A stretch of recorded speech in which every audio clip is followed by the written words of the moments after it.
நம்பிக்கிட்டு இருக்கான் நண்பா. ஆமியா வீடியோல கட்டி பிடிக்கிறவனே நம்புறவனுக்கு அப்படிதான் இருப்பானுங்க. அதான் எனக்கும் ஆச்சரியமா இருக்கு.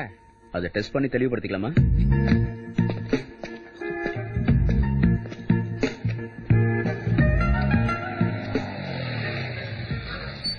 ஒரு 10 ரூபா வேணும். என்னது? 10 ரூபா வேணும். சரிங்களா? இப்ப இப்படி வேற ஆரம்பிச்சிட்டீங்களா? ஜீன்ஸ் கோட் சூட் போட்டு பிச்சை எடுக்கிறது இப்ப புது பேசன் ஆயிடுச்சா என்ன? என்னமோ கொடுத்து வச்ச மாதிரி கேக்குறா. ஆள பாரு பாரு.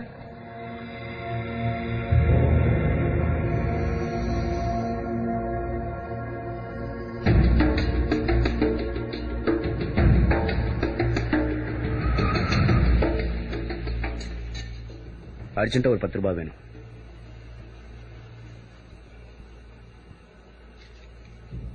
சேஞ்ச் இல்ல, வச்சுக்கோ. ஓம் நம சிவாய, ஓம் நம சிவாய, ஓம் நம சிவாய. நம்ம கிட்ட பணம் இருக்கும் போது பைக்ல போறவனை நிறுத்தி 10 ரூபாய் கேட்டா அவன் ஏன் நம்மள கேவலமா பேசணும்? கார்காரனை நிறுத்தி 10 ரூபாய் கேட்டா அவன் ஏன் 100 ரூபாய் கொடுக்கணும்? எனக்கு ஒரு இடமும் புரியல. சும்மா யாரும் பணம் கொடுக்க மாட்டாங்க, திட்டிட்டு போயிடுவாங்க.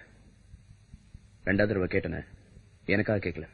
என் மனசுக்குள்ள அவன் எனக்கு 10 ரூபாய் கொடுத்தா இவனுக்கு பால் வாங்கி தரணும்னு நினைச்சு கேட்டேன். 100 ரூபாய் கொடுத்தான். கடவுளோட டெபினிஷன் புரிஞ்சு போச்சு நண்பா. அவர் மேல இங்கேயும் உனக்குள்ள எனக்குள்ள இங்கே தான் இருக்காரு.